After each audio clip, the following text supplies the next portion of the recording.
You have 48 hours to produce $5 million, Miss Russo, or we'll be forced to discuss alternative arrangements.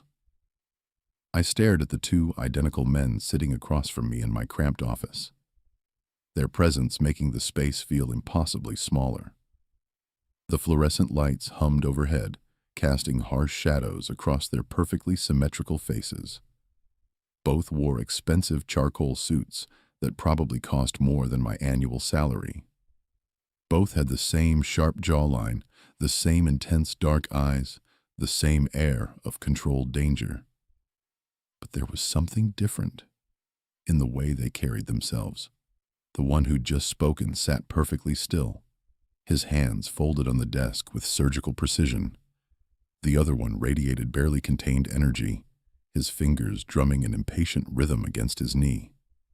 "I'm sorry," I said, hating how my voice wavered.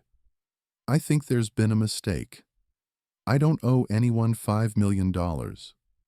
I don't owe anyone anything." The still one, Alessandro, he'd introduced himself, tilted his head slightly. "Your father, Victor Russo, borrowed $5 million from our organization 8 years ago. The terms were clear. The debt transfers to his estate, which means it transfers to you, his only living heir. My father died 6 years ago, with nothing but debts and broken promises." I forced steel into my voice, even as my heart hammered against my ribs. I didn't inherit anything from him except his last name, which I legally changed. So whatever arrangement you had with Victor Russo died with him. The fidgety one, Dante laughed, but there was no humor in it. "That's not how this works, sweetheart. Your father made a deal. He took our money. He died before repaying it. That makes you responsible. I was 20 years old when he died. I hadn't spoken to him in 2 years. I didn't even go to his funeral." The old anger bubbled up, mixing with my current fear into something sharp and bitter. "He gambled away my college fund, my mother's life insurance, everything. He left me with nothing but his bad reputation, and creditors calling at all hours. So no, I don't feel particularly responsible for his debts." Alessandro leaned forward slightly, and I instinctively pressed back in my chair. "Your feelings on the matter are irrelevant, Miss Russo. The debt exists. You are Victor Russo's daughter. Therefore, you owe us $5 million, plus 8 years of accumulated interest at 15%. That brings your total obligation to approximately $14.3 million. The number hit me like a physical blow. 14 million. I made $62,000 a year as a forensic accountant. I had $847 in my checking account and maybe another $3,000 in savings. I'd been so proud of rebuilding my life from nothing, of creating stability after my father's chaos. And now, these two men were sitting in my office after hours, telling me I owed them more money than I'd earned in 3 lifetimes. "I don't have $14 million, I said flatly. "I don't have $5 million. I don't have $1 million. So I guess you'll have to be disappointed." Dante's eyes flashed dangerously. "You think this is a joke? You think you can just—" "Dante?" Alessandro's voice was quiet, but his brother stopped mid-sentence. The still one turned his attention back to me, and I realized his calm was far more frightening than Dante's anger. "Miss Russo, let me be clear about your situation. You have 2 options. Option 1, you produce the money within 48 hours. Option 2, you work for our organization until the debt is repaid." "Work for you," I repeated slowly. "Doing what, exactly?" "What you do best. Forensic accounting." Alessandro pulled a slim folder from inside his jacket and slid it across the desk. "We've done our research on you, Miss Russo. Or should I say, Miss Chen? Creative. Using your mother's maiden name. You graduated top of your class from State University, worked your way through school, acquired your CPA certification at 23. You've built quite a reputation for uncovering financial irregularities. Several of your cases have led to federal prosecutions. My mouth went dry. They'd investigated me. Thoroughly. What does my work history have to do with anything? Our organization has been experiencing certain discrepancies in our financial records. Alessandro continued. Money disappearing from accounts, irregularities in our import-export documentation. We need someone with your particular skill set to identify where the problems are and who's responsible. You want me to help you catch whoever's stealing from you? I said slowly. And in exchange, you'll consider my father's debt paid? Not quite. Alessandro's expression didn't change. You'll live and work under our roof, under our protection and supervision. Your labor will be valued at $200,000 per year, generous compensation for the industry. At that rate, assuming competent work, you'll repay your debt in approximately 71 years. 71 years, I whispered. That's a life sentence. Or you could provide the $14 million in 48 hours, Dante interjected, his voice sharp. Your choice. I looked between them, these two beautiful, terrifying men who just walked into my carefully constructed life and blown it apart. Everything I'd built since my father's death, my independence, my reputation, my hard-won stability, was crumbling around me. I could run, pack a bag tonight, and disappear. Change my name again, start over in some other city. But I'd done that once already, and it had taken years to rebuild. Years of working 2 jobs while finishing my degree, years of eating ramen and wearing second-hand clothes, years of proving I was more than Victor Russo's daughter. And these men, with their resources and their reach, would find me anyway. I could see it in Alessandro's patient certainty, in Dante's predatory focus. If I agree, I said carefully, I want terms in writing. A contract specifying exactly what's expected of me, what rights I retain, and how the debt will be calculated and reduced. Alessandro's lips curved in something that might have been approval. Smart. We'll have our attorneys draw up the paperwork. You'll review and sign it tomorrow evening. And if I don't like the terms, then we'll seize all your current assets, ruin your credit, and ensure you never work as an accountant again, Dante said pleasantly. And you'll still owe us $14 million. So really, Miss Russo, this is the generous option. I wanted to throw something at his smug face. I wanted to scream at the injustice of being held responsible for my father's sins. I wanted to wake up from this nightmare back in my small apartment, preparing for another ordinary day at my ordinary job. Instead, I straightened my spine and looked Alessandro directly in the eyes. Fine. I'll review your contract tomorrow, but I want one thing understood right now. I am not my father. I don't gamble.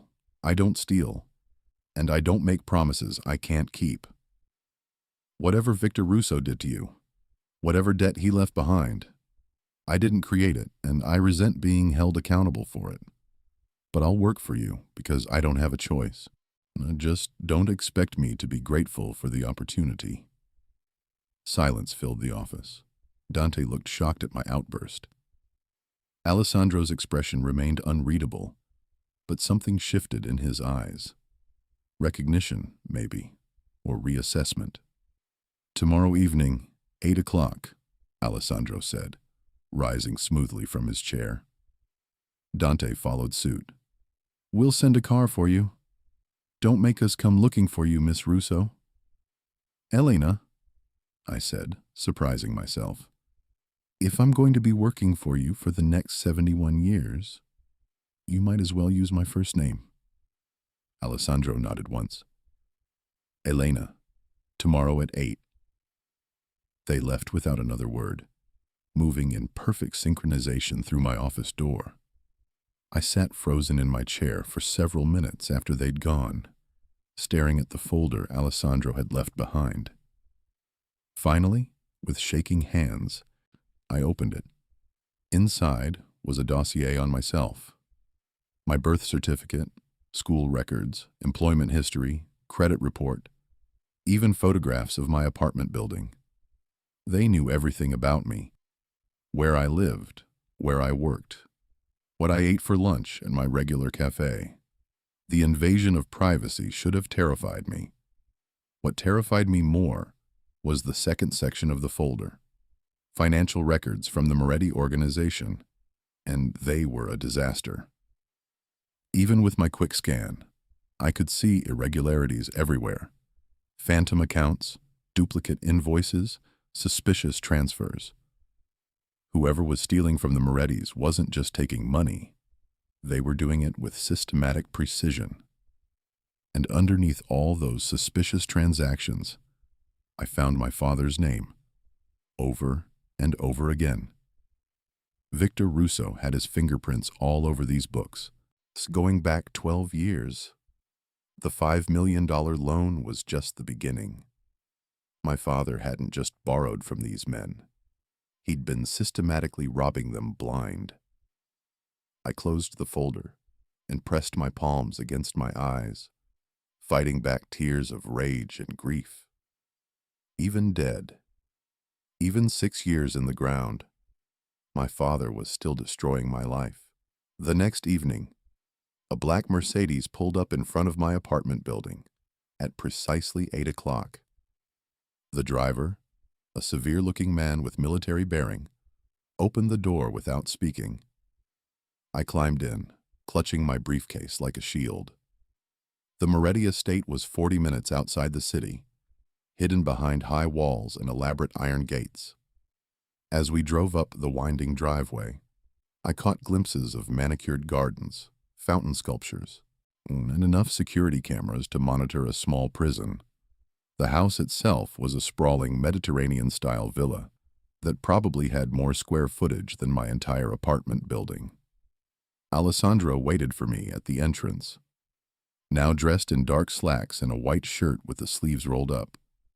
Somehow, the casual look made him even more intimidating. "Elena, punctual, good. Where's your brother?" "Dante is handling business in the city. He'll join us later." Alessandro gestured for me to follow him inside. "Your room is prepared on the second floor. You'll find appropriate clothing in the closet. Business attire for work, casual wear for evenings. A laptop has been set up in your room with access to our secure network." "You're very confident I'm going to sign your contract," I observed, then following him through a foyer that featured marble floors and a chandelier that probably cost more than my car. "You're a practical woman, Elena. You've already done the math. This is your best option." He led me down a hallway lined with expensive art. "Your room is here, between Dante's suite and mine. The door locks from the inside, and you have the only key. We may be criminals, but we're not monsters." The room was 3 times the size of my entire apartment. A king-sized bed dominated one wall, draped in expensive linens. Floor-to-ceiling windows overlooked the gardens.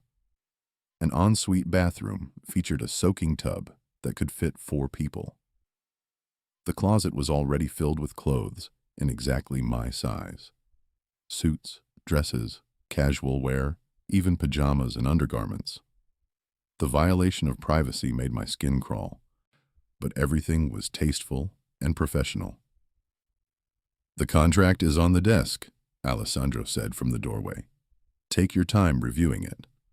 I'll be in my study when you're ready to discuss terms." I waited until he left before sinking onto the bed, my legs suddenly unsteady. This was real. This was actually happening. In less than 24 hours, my entire life had been upended. I'd gone from independent professional to, what? Indentured servant, Prisoner, employee. The contract was surprisingly straightforward, drafted in clear legal language, with none of the deliberate obfuscation I usually saw in complex agreements. My duties: forensic analysis of Moretti Organization financial records, identification of discrepancies, recommendations for improved accounting practices. My compensation: $200,000 per year, credited against my debt. Room and board provided, health care provided, no physical labor required, no illegal activities required. The restrictions were where it got complicated. I couldn't leave the estate without permission and escort. All my communications would be monitored. I couldn't discuss Moretti business with anyone outside the organization. I couldn't quit or terminate my employment until the debt was paid in full. 71 years. I'd be 97 years old when this was over, assuming I lived that long. I read through the contract 3 times, making notes of questions and concerns. Then I took a deep breath, smoothed down my skirt, and went to find Alessandro's study. He was behind a massive desk, reviewing documents with the same focused intensity I'd seen in my office. He looked up when I entered, gesturing to the chair across from him. Questions? Several. First, this clause about communications being monitored. Does that include my personal phone, my email, everything? Everything. We can't risk you sharing sensitive information, intentionally or otherwise. What about my job, my apartment, my life outside of this? You'll resign from your position on Monday, citing family obligations. Your apartment lease will be terminated. Your possessions will be moved into storage at our expense. For the immediate future, your life is here. The casual way he dismantled my entire existence made my chest tight. And if I refuse to sign? Alessandro set down his pen and looked at me directly. Then we pursue legal remedies for debt collection, which will result in bankruptcy, asset seizure, and wage garnishment for the rest of your working life. You'll never own anything, never have financial stability, never escape Victor Russo's shadow. Is that preferable? No, I admitted quietly. But this feels like trading one prison for another. Perhaps, or perhaps it's an opportunity. He stood and moved to a cabinet, pouring 2 glasses of what looked like expensive scotch. He offered me one, which I accepted more out of shock than desire. You'll have access to resources you've never had before, challenging work, the chance to prove yourself in ways your current position never allowed. And if you're as good as your record suggests, you'll earn something more valuable than money: our trust. Why would I want that? Because in our world, trust is currency. Earn it, and your situation improves dramatically. Betray it, and... He left the sentence unfinished, but the implication was clear. I took a sip of the scotch, appreciating its smooth burn. If I do this, if I sign your contract and uncover whoever's stealing from you, what happens to them? That depends on who they are and why they did it. Will you kill them?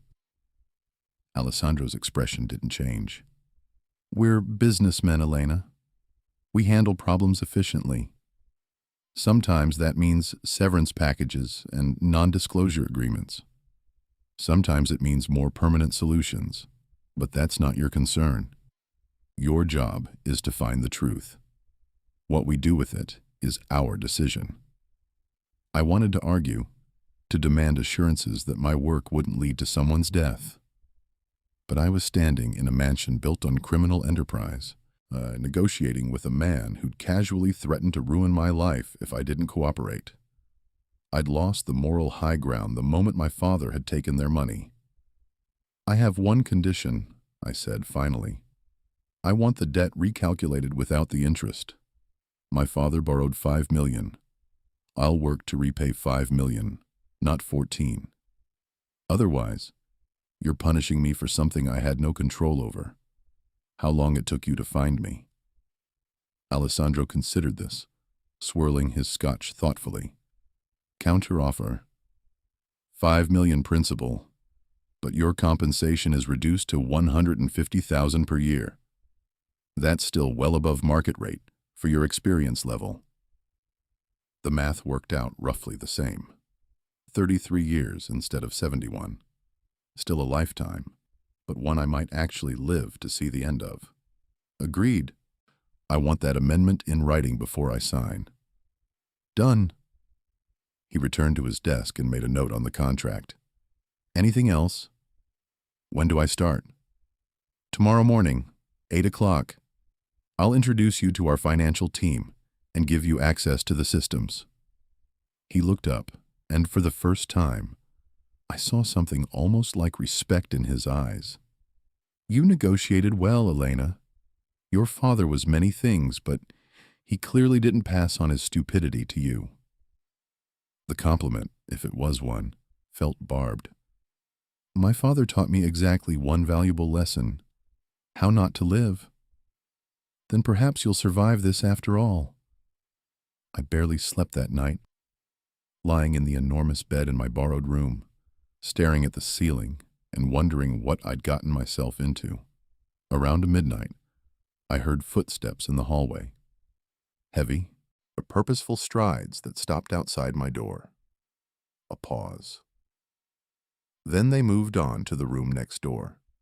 Dante, presumably, returning from whatever business had kept him in the city.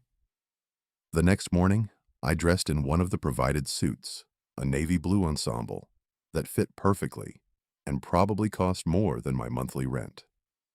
When I emerged from my room, both brothers were waiting in the hallway. Seeing them together in the morning light was disconcerting. They were identical in every physical way, but their energy was completely different. Alessandro radiated calm control. Dante practically vibrated with barely suppressed intensity. "Sleep well?" Dante asked, his tone making it clear he doubted it. "Well enough," I lied, ready to get to work.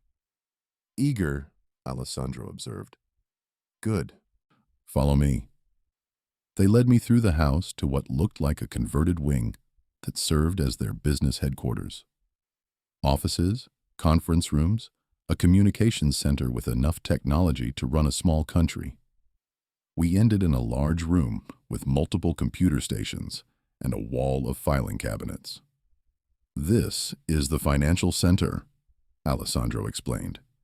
"You'll have access to everything. Digital records going back 15 years, physical files going back 30. Our current accountant, Marcus, will answer any questions about the systems." A thin, nervous man in his 50s appeared from behind a filing cabinet. "Miss Russo, pleasure to meet you. Mr. Moretti has explained that you'll be conducting an audit of our records." I shook his hand, noting his clammy palm and averted gaze. Guilty conscience or just fear of the Morettis? "I'll try to stay out of your way, Marcus." "Oh, Marcus won't be in your way," Dante said pleasantly. "He's been given the week off, paid vacation. We thought it best if you worked without interference." I understood immediately. They suspected Marcus might be involved in the theft. By giving him vacation, they were removing him while I investigated, but keeping up appearances. If he was innocent, he'd never know. If he was guilty, he wouldn't have a chance to cover his tracks. "Smart," I murmured. "We try," Alessandro said dryly. "You have free rein here. Any files you need, any access you require, just ask. Dante and I will be checking in periodically, but primarily, this is your domain now." As they turned to leave, I called out, "Wait, I need to understand something. Why now? If money's been disappearing from your accounts, why bring in an outsider now? Why not months or years ago?" The brothers exchanged a look, some silent communication passing between them. Finally, Alessandro answered, Because 6 months ago, someone stole $3 million from one of our subsidiary accounts. We didn't notice until our quarterly reconciliation. That level of theft, that degree of sophistication. It's not Marcus skimming. It's someone who knows our systems intimately. Someone we trust. Or trusted, Dante added darkly. And you think this connects to my father somehow? I said slowly, pieces clicking together. You think whoever's stealing now was working with him before he died. We think your father started something that someone else continued, Alessandro confirmed. We also think that if anyone can untangle this mess and find the pattern, it's someone trained to spot financial crimes, someone motivated to prove they're nothing like their criminal father. The manipulation was obvious, appealing to my professional pride and my need to differentiate myself from Victor Russo. But it worked anyway. I wanted to find whoever had continued my father's theft. I wanted to prove I was better than him, smarter than him, nothing like him. I'll find them, I promised. However long it takes, I'll find them. Dante smiled, but it wasn't friendly. See that you do, Elena. Because if you can't, or if we discover you're actually helping them hide the money. He stepped closer, invading my personal space. Well, let's just say the debt will be the least of your problems. Dante, Alessandro's voice was sharp with warning. I'm just making sure we're clear. Dante's dark eyes bored into mine. You're Victor Russo's daughter. That means you carry his blood, his legacy, his betrayal. You're here because Alessandro thinks you're useful, not because we trust you. Remember that. Before I could respond, he turned and left. Alessandro lingered a moment longer. He'll come around. Dante. He takes betrayal personally, and your father's theft hurt our family badly. Just give him time. And if he doesn't come around, then stay out of his way and do your job. Alessandro's expression softened almost imperceptibly. You negotiated like someone who understands leverage, Elena. You stood your ground when most people would have crumbled. That's worth something in our world. Prove you're as competent as your record suggests, and things will get easier. I promise. Then he left too, and I was alone in the financial center, with stacks of files and years of secrets waiting to be uncovered. I sat down at the main computer station, cracked my knuckles, and got to work. Whatever else happened, whatever I'd gotten myself into, I was good at this. Numbers didn't lie. Patterns revealed themselves to those who knew how to look. And if there was one thing I'd learned from my father's catastrophic failures, it was how to spot the truth hidden in financial records. Within the first hour, I found the first irregularity. Within 2 hours, I'd identified a pattern. By the end of the first day, I knew exactly what my father had done. And I knew, with cold certainty, that I was going to uncover something that would change everything. 3 weeks into my captivity, because that's what it was. No matter how luxurious the cage, I'd established a routine. Wake at 6, coffee in the kitchen with whatever staff members were preparing breakfast. Work from 8 until 6, usually alone in the financial center, occasionally interrupted by Alessandro, checking my progress, or Dante glaring at me like I might spontaneously combust into my father. Dinner with the brothers at 7, a surprisingly civilized affair where we discussed everything except the elephant in the room. Then back to my room, where I'd spend hours reviewing documents on my laptop until exhaustion finally dragged me under. The work itself was fascinating in the way that unraveling a complex puzzle always drew me in. My father had been clever. I had to give him that much. He'd created a network of shell corporations and dummy accounts that made legitimate transactions look slightly inflated. A shipping container of textiles valued at $100,000 instead of $90,000. Import duties calculated at 11% instead of 10. Each individual discrepancy was small enough to escape notice, but over years, those tiny thefts had added up to millions. What bothered me was that the pattern had continued after his death. Same techniques, same shell companies, same methodical precision. Someone had picked up exactly where Victor Russo had left off. "You're frowning." Alessandro's voice startled me out of my concentration. I'd been so absorbed in the spreadsheet that I hadn't heard him enter the financial center. He set a cup of coffee beside my keyboard. Perfect. Eyes with the exact amount of cream I preferred. He'd been watching me closely enough to know.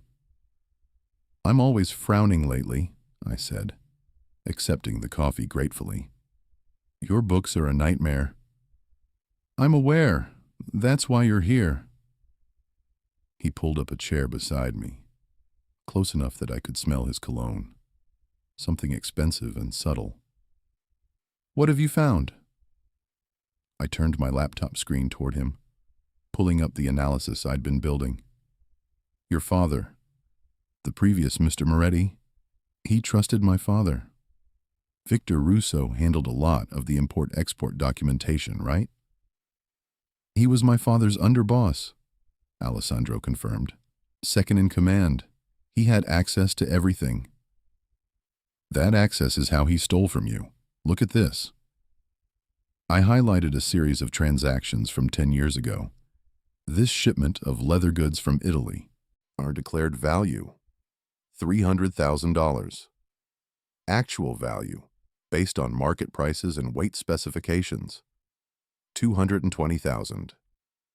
The difference went to an account registered to a company called Adriatic Holdings. I'm familiar. We've been trying to trace Adriatic Holdings for months. Shell Corporation, registered in the Cayman Islands, no physical address. Because my father created it. Adriatic Holdings is an anagram of his mother's maiden name, Arcadia Holt. He thought he was being clever. I pulled up more records. He did this hundreds of times. Small overvaluations, tiny percentage fees, consistent skim across multiple accounts, and he was careful. Never enough to trigger your auditing systems. Never the same pattern twice in a row. Alessandro's jaw tightened. "How much?" "Over the 12 years he worked for your father, approximately $8.4 million. The silence that followed was dangerous. Alessandro stood, walked to the window, his hands clasped behind his back. When he finally spoke, his voice was glacial. "My father trusted Victor Russo like a brother. They built this organization together. And the entire time, your father was robbing us blind." "I know," I said quietly. "And I'm sorry. Not because I'm responsible for what he did, but because I understand what it's like to be betrayed by someone you trusted." I thought of my own father, of the college fund that had disappeared into casino chips, of promises broken and trust shattered. "It changes you." Alessandro turned back to face me. "Is that why you changed your name? To escape his betrayal?" "I changed my name because being Victor Russo's daughter meant job interviews where people looked at me like I might steal from the petty cash drawer. It meant landlords who wouldn't rent to me. It meant carrying his reputation like an anchor around my neck." I met his gaze steadily. "I spent 6 years building a life where I was just Elena Chen, competent accountant, boring and reliable. And now I'm back to being Victor Russo's daughter, paying for his sins. So yes, I understand betrayal. Yet you're helping us uncover the full extent of it. Why? Because the pattern didn't stop when my father died." I pulled up another screen. "Look at these transactions from 4 years ago. Same technique, same shell companies, same systematic theft. Whoever took over from my father has stolen another $5.7 million in the past 6 years." Alessandro moved closer, studying the screen with intense focus. You're certain? Completely. The methodology is identical. It's like someone had access to my father's playbook and just kept following it. I hesitated, then added, "There's something else. I think my father might have had a partner from the beginning. The sophistication of this scheme, the depth of knowledge about your organization's systems. I'm not sure one person, even one as embedded as my father, could have done this alone. Who? I don't know yet. But whoever it is, they had intimate access to your financial systems. They understood the audit cycles, the oversight mechanisms, the weak points in your accounting procedures. And they're still here, still stealing, probably right under your nose." Alessandro pulled out his phone and typed a quick message. Moments later, Dante appeared in the doorway, his expression immediately suspicious when he saw us sitting close together, reviewing documents. "Problem?" he asked curtly. "Elena's made progress," Alessandro said. "Substantial progress. She's traced the theft pattern and identified the methodology, and she believes Victor Russo had a partner who's still active in the organization." Dante's eyes narrowed. Convenient. The thief's daughter shows up and suddenly discovers there's another thief. Maybe she's trying to deflect suspicion from herself. "Oh, for God's sake," I snapped, my patience finally breaking. "If I wanted to steal from you, I wouldn't announce that someone's already doing it. I'd quietly continue the pattern and make myself invaluable so you'd never suspect me. I'm showing you this because my job is to find the truth. And the truth is that someone in your organization has been systematically robbing you for over a decade." "Watch your tone," Dante growled, moving into the room with predatory grace. "You're still Victor Russo's daughter. You're still here because of his debt. You don't get to speak to us like an equal? Like someone who's working her ass off to solve your problem?" I stood, refusing to be intimidated by his size or his proximity. "I've spent 3 weeks buried in your financial records.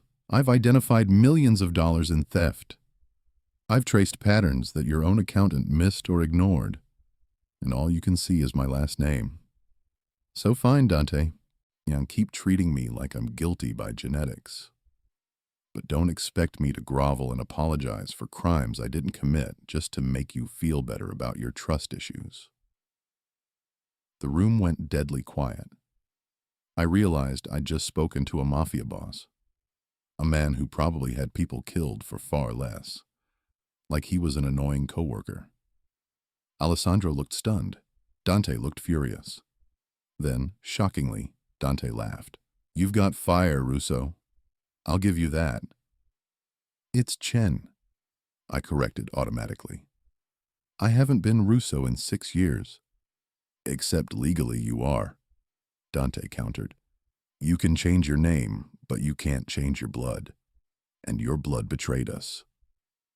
"My blood also might be the only thing that can help you catch whoever's continuing the betrayal," I shot back. "My father kept notes. Coded, obviously. But I'm getting better at reading his system. If he had a partner, there might be references in his personal records. But those records are in my storage unit, mixed in with all the junk he left behind. If you want me to find them, you'll need to let me access my stuff."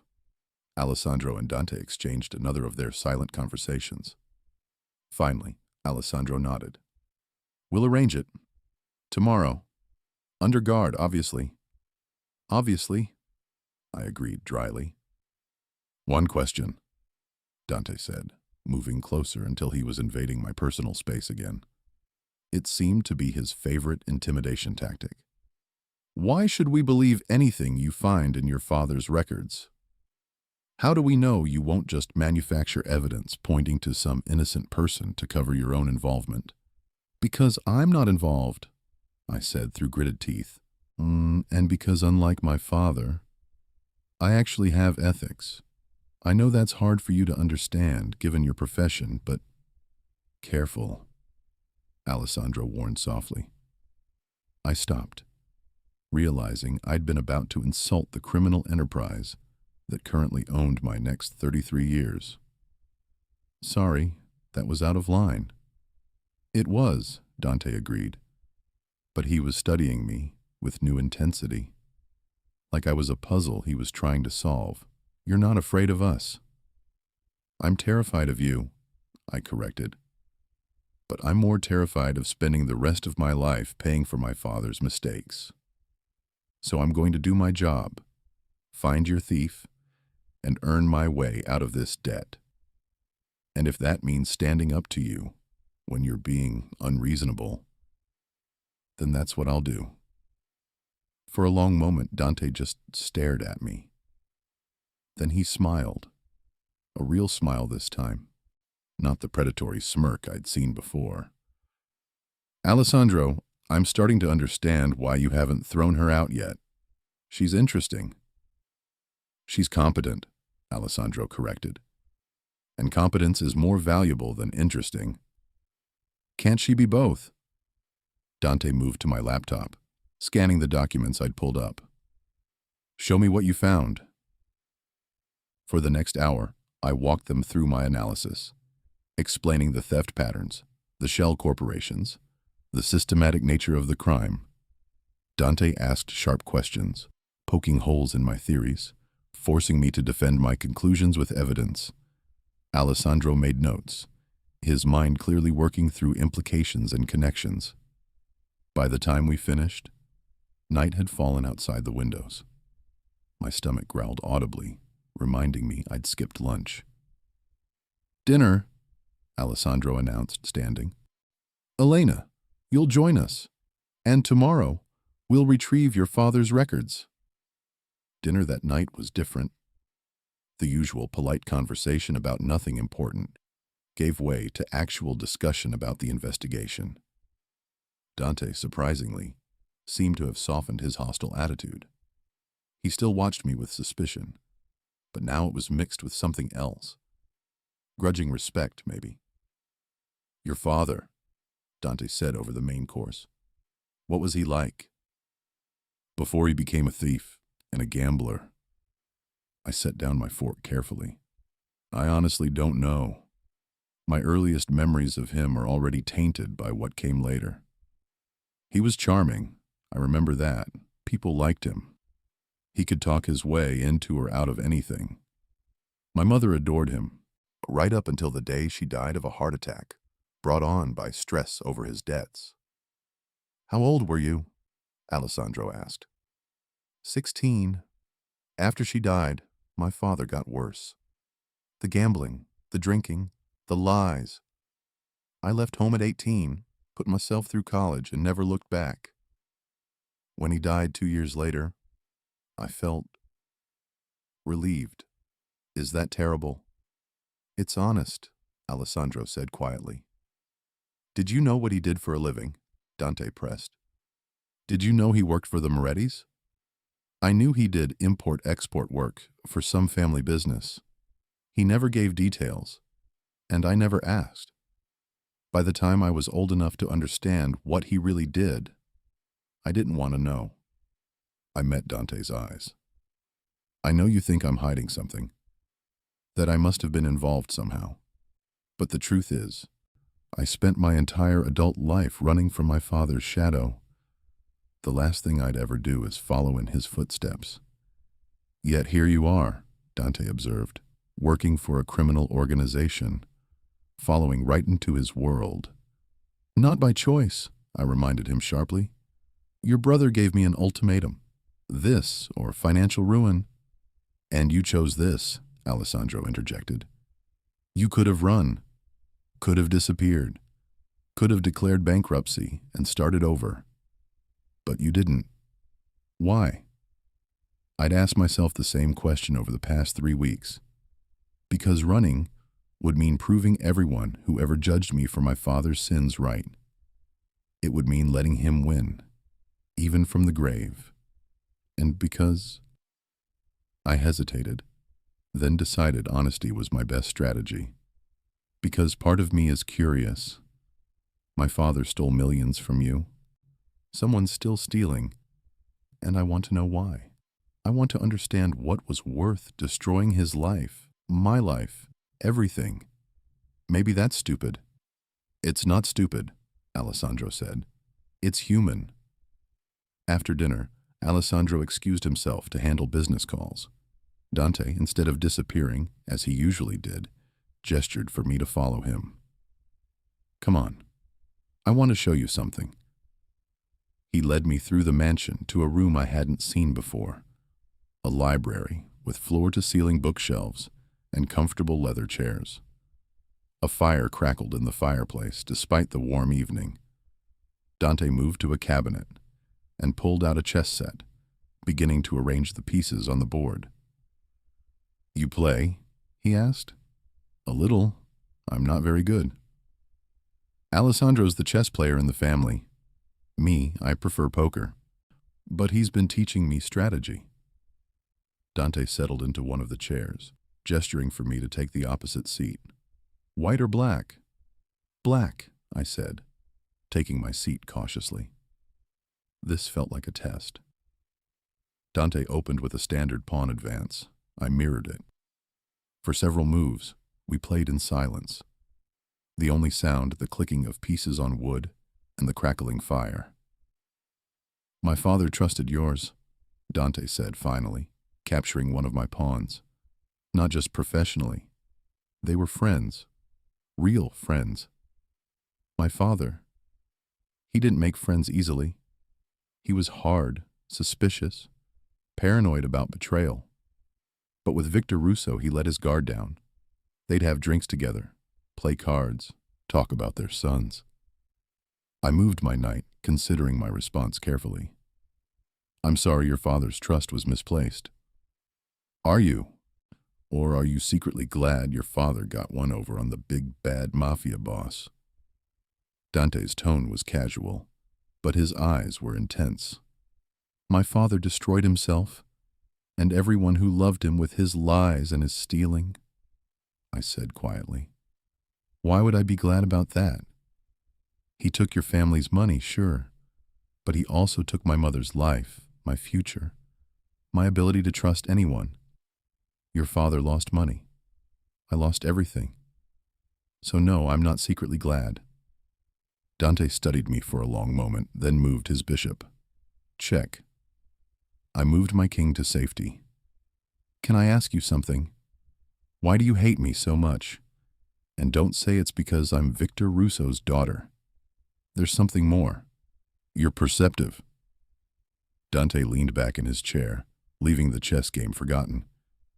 3 years ago, we had a situation. A woman. She seemed perfect. Smart. Beautiful.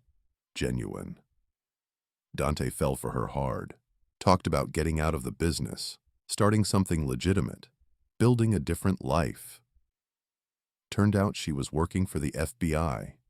She'd been gathering evidence the entire time, using his feelings to get access to our organization. When we discovered the truth, it almost destroyed him. It almost destroyed us. The revelation made several things click into place. Dante's hostility, his suspicion, his refusal to trust me.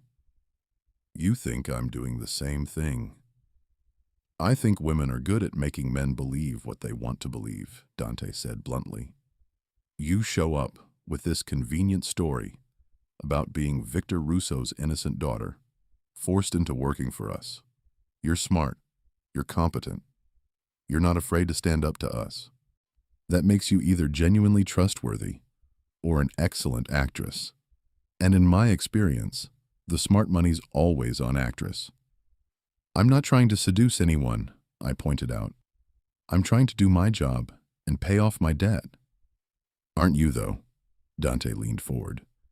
You negotiated with Alessandro like a pro. You stand up to me when most people would cower. You're earning trust, building credibility, making yourself indispensable. Classic long con. Or, I countered, I'm actually good at my job and refuse to be treated like a criminal because of my last name. Not everything is a conspiracy, Dante. In my world, everything is. He stood, the chess game abandoned. But I'll make you a deal, Elena Chen. You find the real thief. You prove you're not playing us. And I'll apologize for doubting you. And if I can't prove it to your satisfaction, then I'll make sure you regret ever hearing the name Moretti. He said it pleasantly, like he was offering me coffee, but the threat was unmistakable. After he left, I sat alone in the library, staring at the unfinished chess game. The fire had burned down to embers. Outside, night had fully settled over the estate. I was in deeper than I'd realized. This wasn't just about paying off a debt. It was about proving myself to two men who had every reason not to trust me. And if I failed, if I couldn't find the thief or convince them of my innocence, I didn't want to think about what would happen then. The next morning, Alessandro, Dante, and two guards accompanied me to my storage unit across town. The facility was one of those depressing concrete blocks where people kept the remnants of lives they'd rather forget. My unit was a 10 by 10 space crammed with boxes I'd packed 6 years ago and never had the heart to sort through. "This is everything?" Alessandro asked, surveying the cramped space. "Everything my father left behind that I couldn't bring myself to throw away." I started pulling boxes down, checking labels. "His office files should be here." The box was heavy, filled with ledgers, notebooks, and loose papers covered in my father's cramped handwriting. I'd avoided looking at any of it for 6 years, unable to face the physical evidence of his crimes. Now, with the Moretti brothers watching, I had no choice. We spent 4 hours in that storage unit, going through box after box. Oh, my father had been meticulous about record keeping, probably a holdover from his accounting background. Every transaction, every meeting, every decision was documented somewhere. It was Dante who found it, a small black notebook hidden in the false bottom of an old briefcase. "Elena, look at this." The notebook was filled with dates, initials, and amounts. At first glance, it looked like ordinary business notes, but I recognized the pattern immediately. These were the theft transactions, documented in my father's private code. "This is it," I breathed. "This is his personal record of the embezzlement." Alessandro moved closer, reading over my shoulder. "Can you decode it?" "I think so.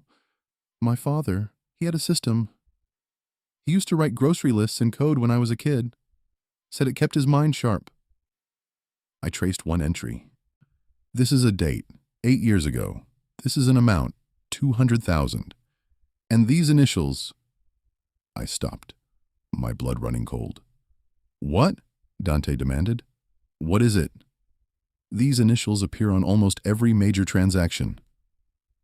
I looked up at them, my mouth dry. MC. Whoever MC is, they were involved in nearly every theft. They weren't just my father's partner. They were the architect of the entire scheme. "MC," Alessandro repeated, his expression darkening. "Marcus Costa, our accountant." The revelation hung in the air like a bomb. Marcus, the nervous man who'd greeted me 3 weeks ago. Marcus, who'd been conveniently given vacation while I investigated. Marcus, who'd had access to every account, every system, every transaction for years. "We need to get back," Dante said urgently. Now. The drive back to the estate was tense and silent. My mind raced through the implications. If Marcus was the thief, he'd know we were investigating. He'd know that giving me access to the files was a threat to him. And if he was desperate enough, dangerous enough. We were still 10 minutes from the estate when Alessandro's phone rang. He answered, listened, then went very still. "When?" A pause. "Secure the perimeter.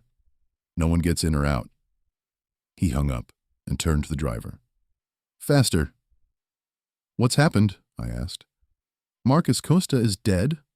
Shot in his home 2 hours ago." Alessandro's expression was granite. "And his computer has been wiped clean. Every file, every backup, everything gone." Someone had just eliminated their partner and erased the evidence. And I had a sinking feeling I knew what that meant. "They know I'm close," I said quietly. "Whoever continued my father's work. They know I've found the pattern, and they just tied up their loose end." Dante's hand moved to his jacket, where I knew he kept a gun, which means you might be the next loose end they need to tie up.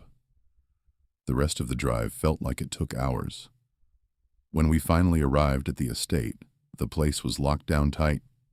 Guards everywhere, security systems active, everyone on high alert. Alessandro escorted me directly to my room.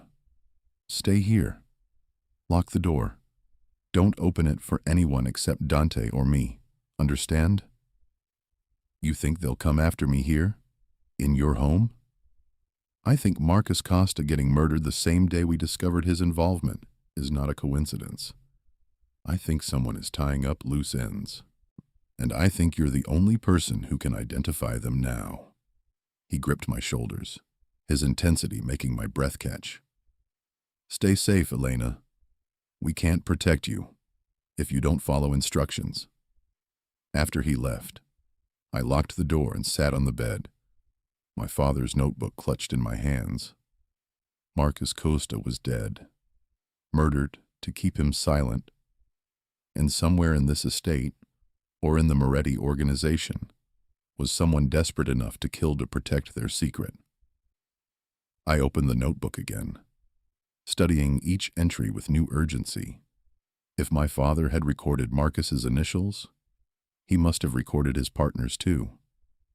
The person who'd pulled the strings, who'd planned the thefts, who was now eliminating witnesses. It took me 3 hours, but I finally found it. A single entry from 12 years ago, right at the beginning of the scheme, before the amounts, before the dates, before everything else. 2 sets of initials, VR and MC, and a third, GMGM. Someone with the initials GM had been involved from the very beginning. Someone who'd stayed hidden while my father and Marcus took the risks. Someone who was still here, still stealing, still protected. I grabbed my phone to call Alessandro, then stopped. My communications were monitored. If I called him, whoever was watching the systems would know I'd found something. I needed to tell him in person, privately, without alerting the wrong people. I unlocked my door quietly and stepped into the hallway. It was nearly midnight. The estate was quiet. Most of the staff retired for the night. I moved toward Alessandro's suite, my heart hammering. A hand closed over my mouth from behind. I tried to scream, but the grip was too strong. An arm wrapped around my waist, lifting me off my feet. "Don't struggle," a familiar voice whispered in my ear. "I'm not going to hurt you, but we need to talk. Now." Dante. It was Dante. He carried me into his suite, kicking the door closed behind us. Only then did he release me, spinning me around to face him. "What the hell?" I started. "Shut up and listen," he interrupted. "You found something in that notebook. Something important. And you were about to go running to Alessandro to tell him. How did you? Because I've been watching you all evening. Through the security cameras, I saw you reading. Saw the moment you found whatever you found. Saw you make the decision to tell Alessandro." Dante's expression was intense, almost feverish. "But you can't tell him. Not yet. Not until we know who GM is." I stepped back, my mind racing. "How do you know about GM?" "Because I saw the entry when we found the notebook. I saw the same thing you did." Dante ran a hand through his hair.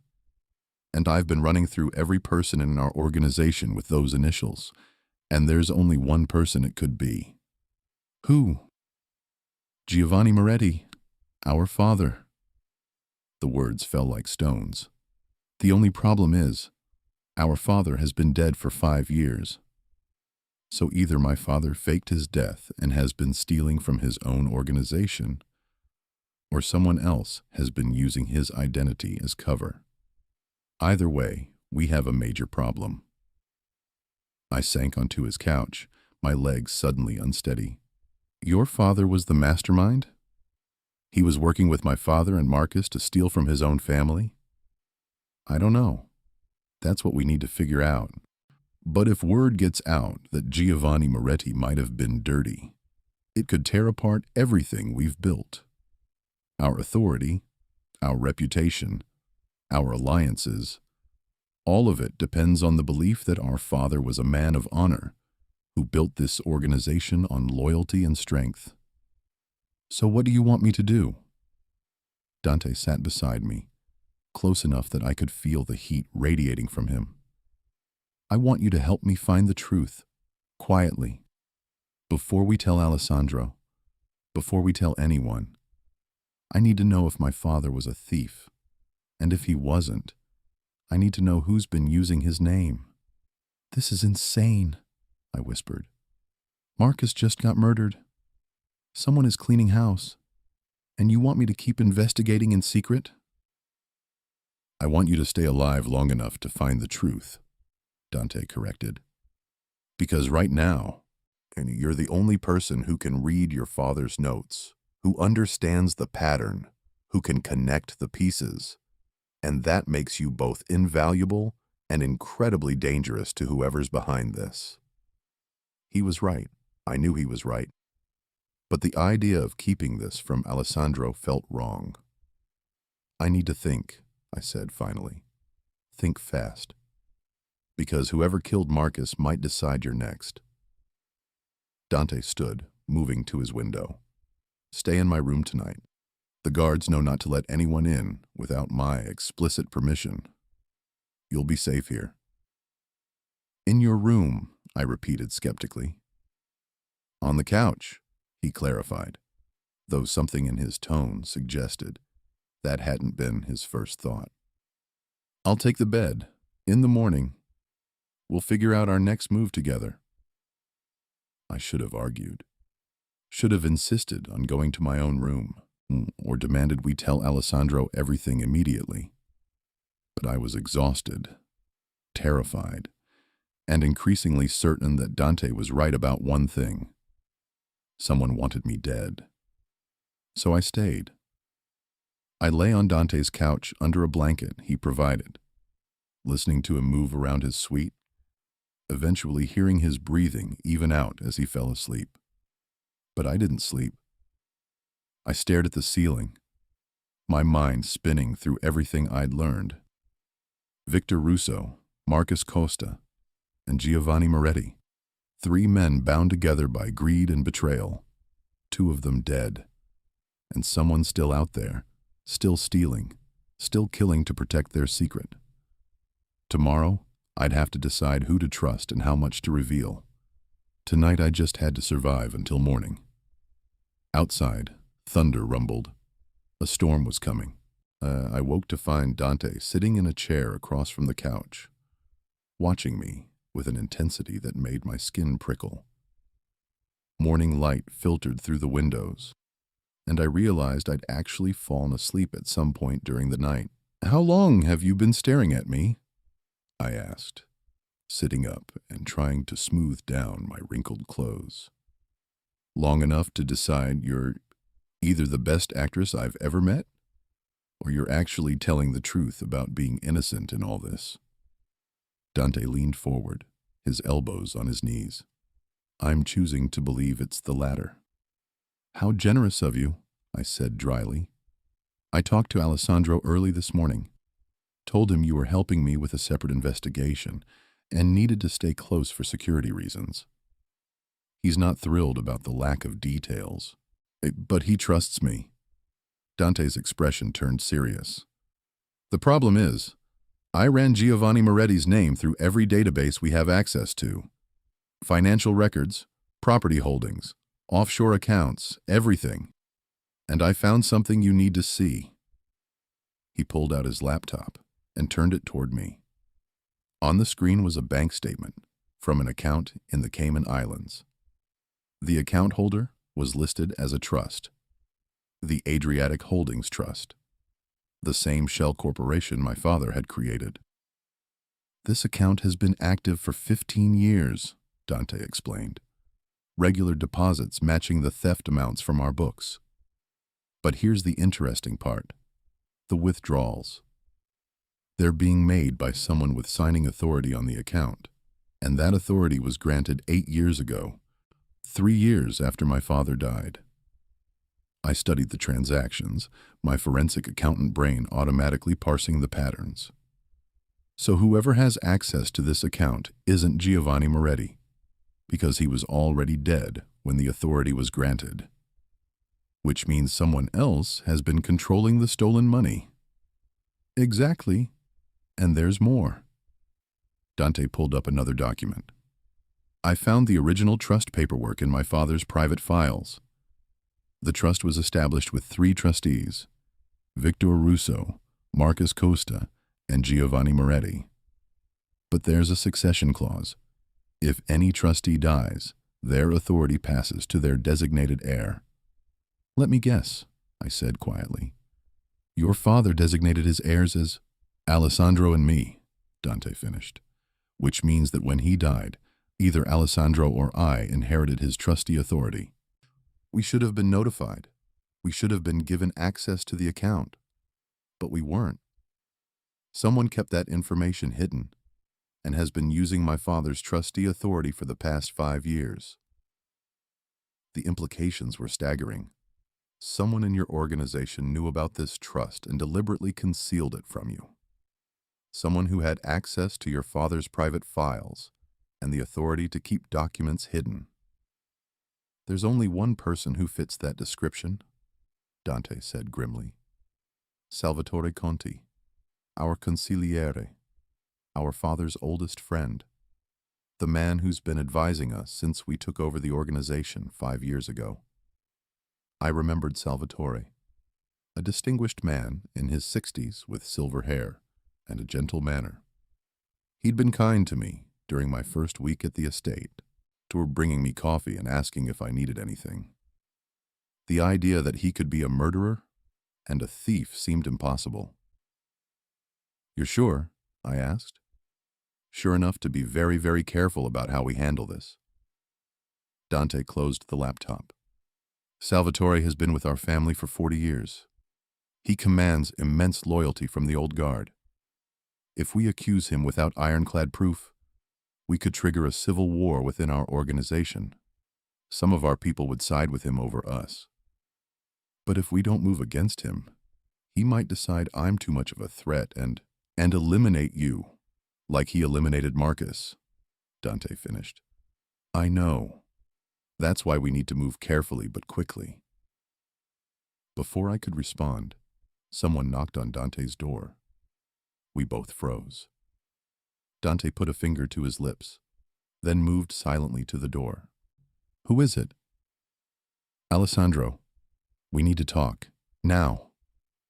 Dante looked at me, some silent question in his eyes. I nodded. We couldn't keep this from Alessandro any longer. He opened the door. Alessandro strode in, his expression thunderous. He took in the scene, me on the couch, Dante hovering protectively, the laptop still warm with evidence. Someone want to explain why Elena spent the night in your suite, Dante? And why you've been running background checks on Salvatore Conti without informing me? We found something, I said, standing, in my father's notebook. Evidence that your father was involved in the original theft, but not the way we thought. He wasn't stealing. He was building a case. The trust account, the documentation, all of it was a trap to catch whoever was actually behind the embezzlement. It was a lie, but a useful one.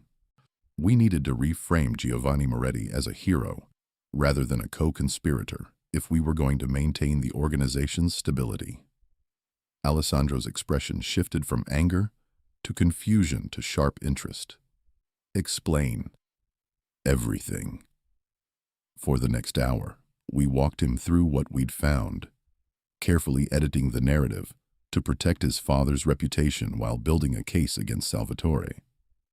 Alessandro listened without interrupting, his brilliant mind clearly working through implications and connections.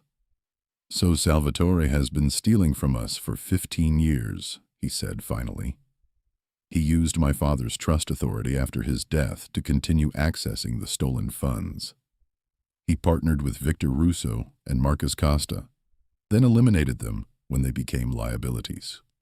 And now he's positioned himself as our most trusted advisor while continuing to rob us blind." "That's our theory," Dante confirmed. "But we need proof before we move against him. Something concrete enough that the old guard will accept his guilt." "I can get you that proof," I said. "Give me access to Salvatore's office, his computer, his files. If he's been managing that trust account, there will be evidence somewhere. Digital footprints, documents, something that ties him directly to the theft and the murder." "Too dangerous," Alessandro said immediately. "If he suspects, he already suspects. He killed Marcus Costa because Marcus was a liability. He'll kill me next if he thinks I'm close to exposing him." I met Alessandro's eyes, willing him to understand. "But right now, I have an advantage. He thinks I'm just Victor Russo's daughter, stuck here paying off a debt. He doesn't know I've found the pattern. If I can get into his office before he realizes how much I know—" "No," both brothers said simultaneously. "It's not your decision," I shot back. "You brought me here to find your thief. I found him. Now let me finish the job." "By getting yourself killed?" Dante moved closer, his frustration evident. "Elena, you're not trained for this.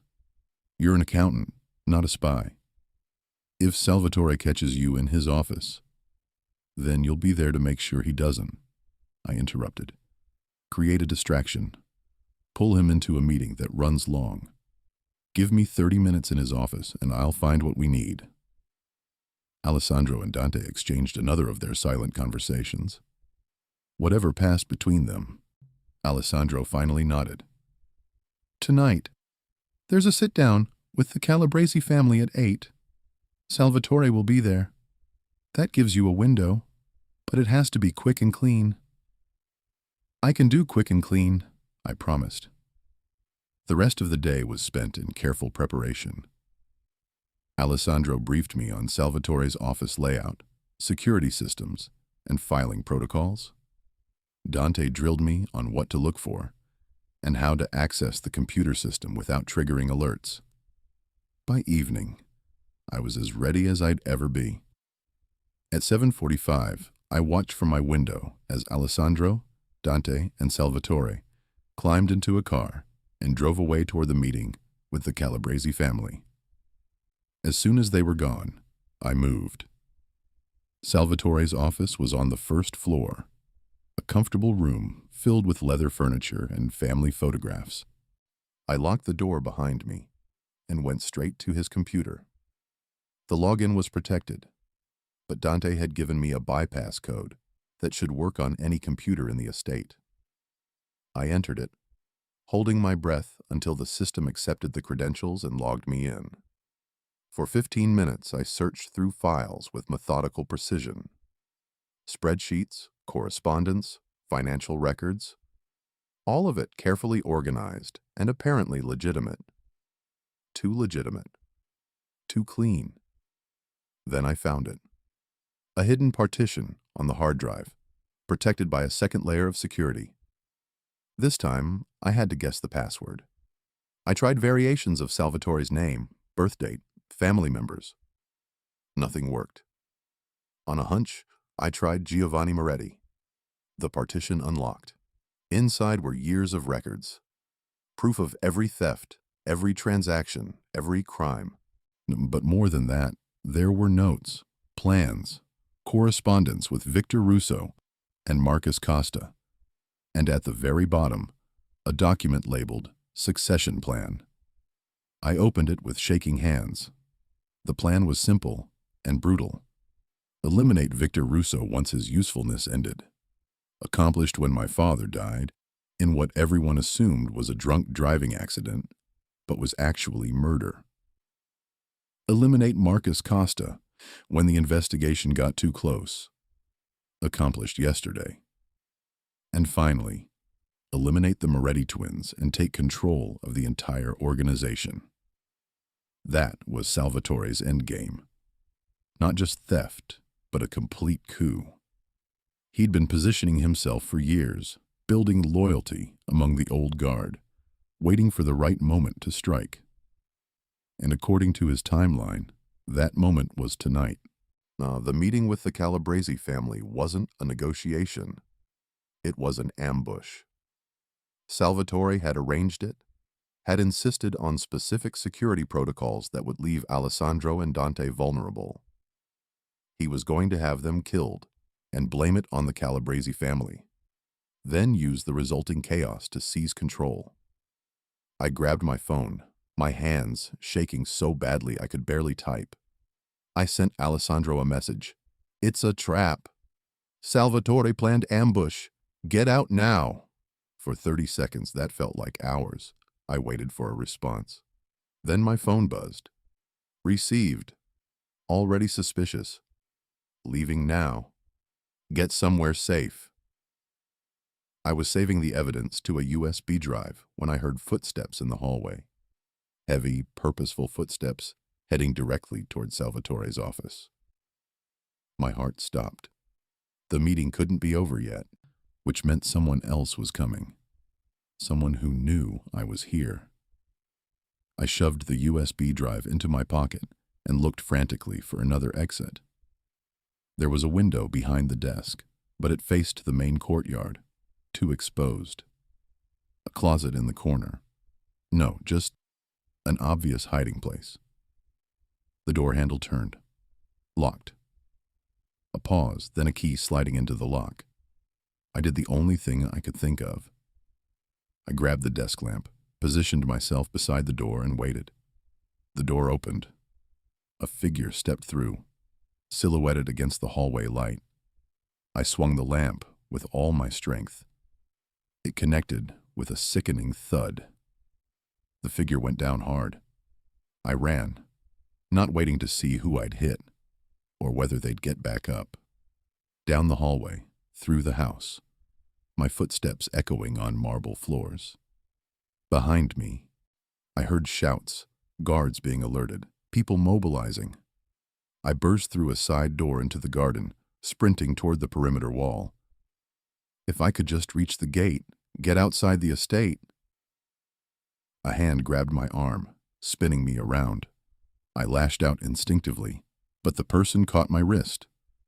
"Elena, it's me!" Dante. He'd appeared out of nowhere, Alessandro right behind him.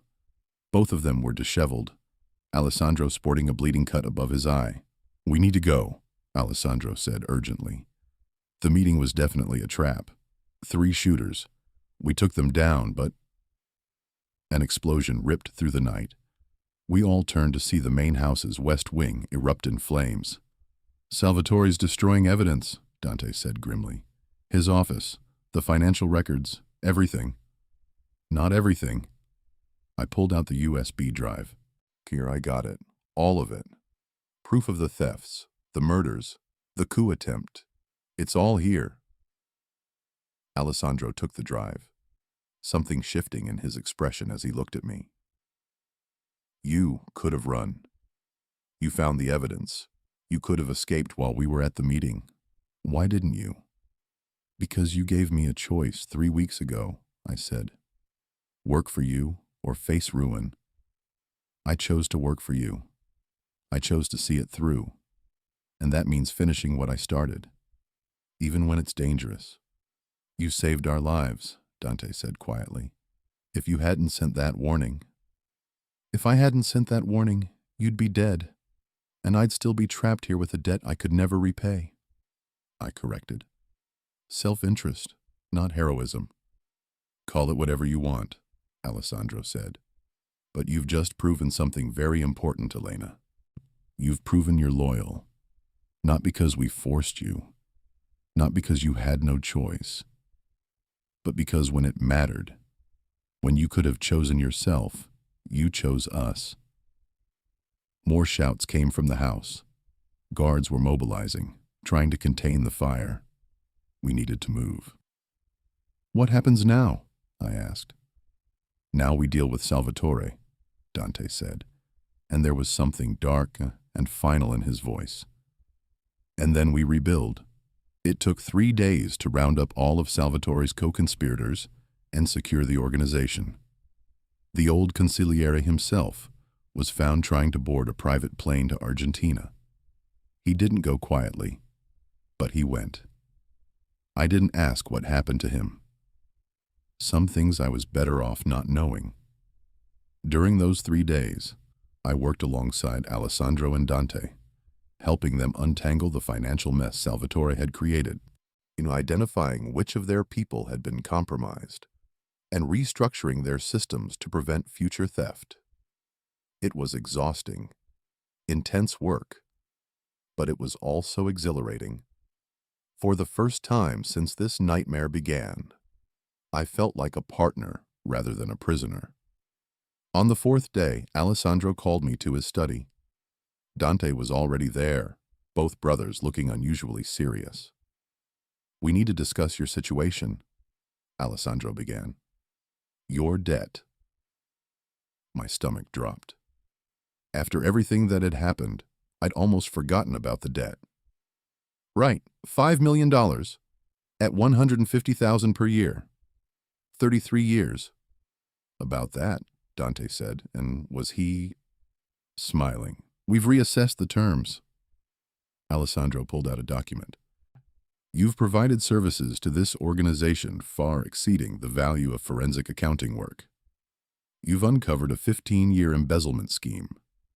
You've identified and helped eliminate a traitor in our midst. You've saved our lives. We've calculated the value of these services at approximately $8 million. I blinked. $8 million, which, when subtracted from your $5 million debt, leaves you with a credit of $3 million owed by the Moretti organization to Elena Russo. Alessandro slid the document across the desk. Or, if you prefer, Elena Chen. We're flexible on the name. I stared at the paper, not quite believing what I was reading.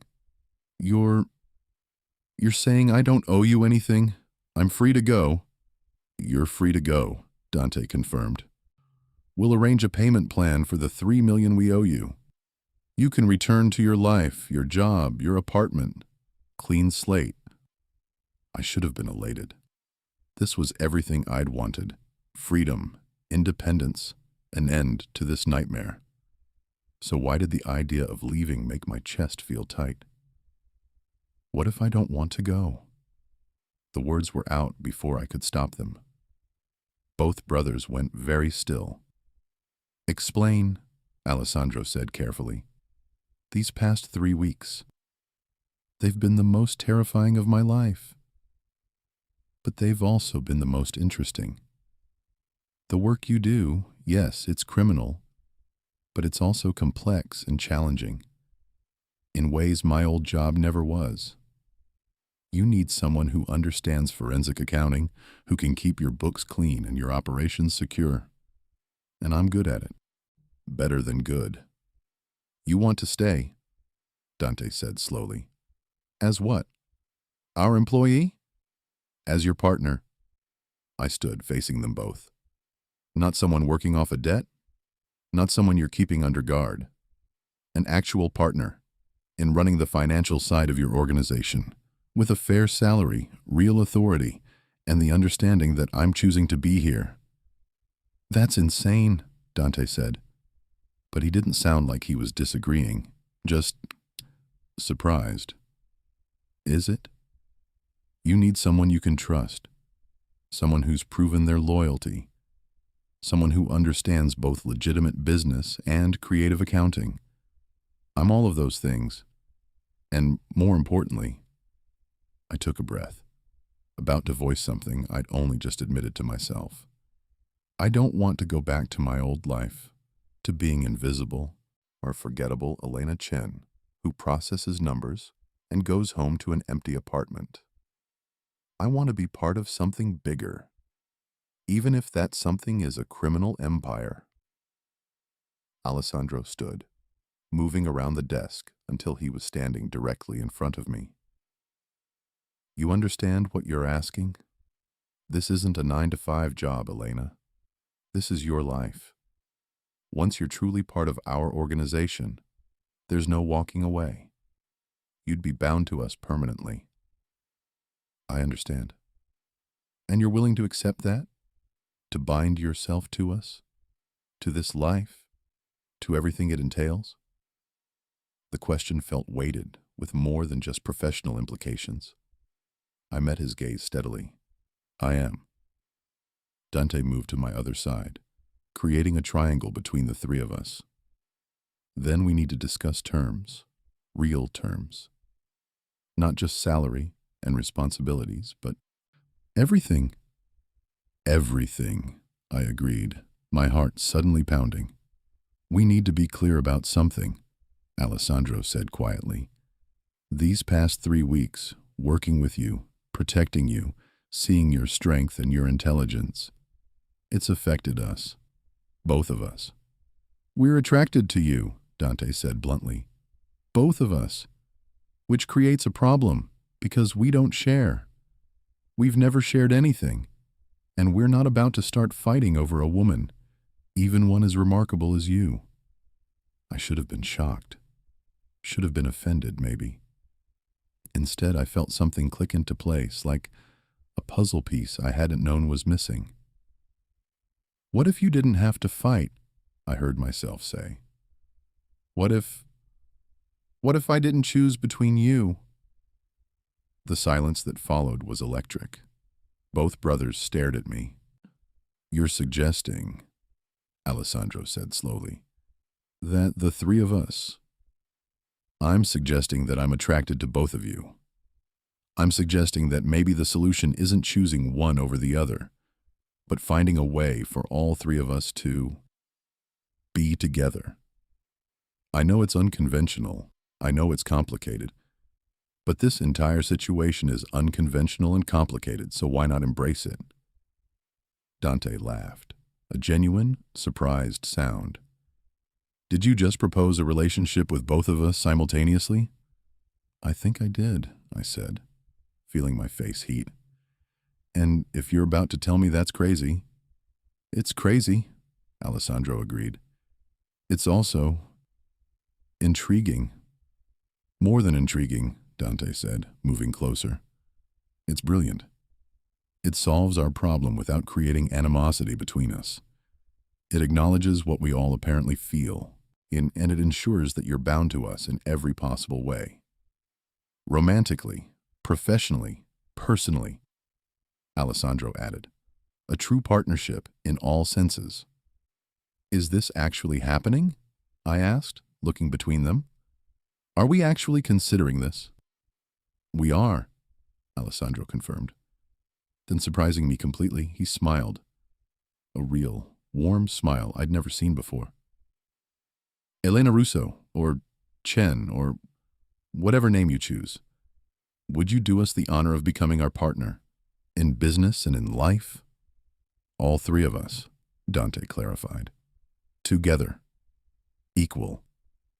I looked at these two men who'd turned my life upside down, who'd terrified me, and challenged me, and made me feel more alive than I'd felt in years.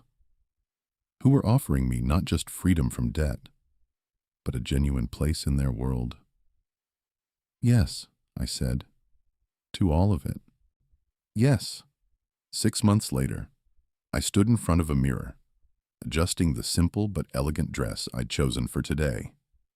Behind me, Dante was fighting with his tie, while Alessandro watched with amused patience. You're supposed to be helping, Dante complained to his brother. I'm providing moral support, Alessandro countered. Besides, if I help you, Who's going to help me? I'll help you both, I said, turning from the mirror, since apparently you're useless without me. I fixed Dante's tie first, then Alessandro's, standing between them in a way that had become natural over the past 6 months. Our relationship was unconventional by any standard. 3 people navigating romance and business and life together. But it worked. Somehow, impossibly it worked. Today was making it official. Alessandro and I would have a legal ceremony. He was the elder twin, so legally the marriage would be to him. But tonight, in a private ceremony witnessed only by our closest circle, Dante and I would exchange our own vows. 2 ceremonies, 1 commitment, 3 hearts, 1 future. Nervous? Alessandro asked, straightening his cuffs. Terrified, I admitted. 6 months ago, I was a forensic accountant living a quiet, boring life. Now I'm marrying 2 mafia bosses and helping run a criminal empire. It's a lot. Too much? Dante's voice held a note of genuine concern. No, I said, taking both their hands. It's exactly right. Terrifying, but right. The legal ceremony was small and private. Just immediate family and a few trusted associates. I wore my father's old watch, the only thing of his I'd kept. Not as a tribute to him, but as a reminder.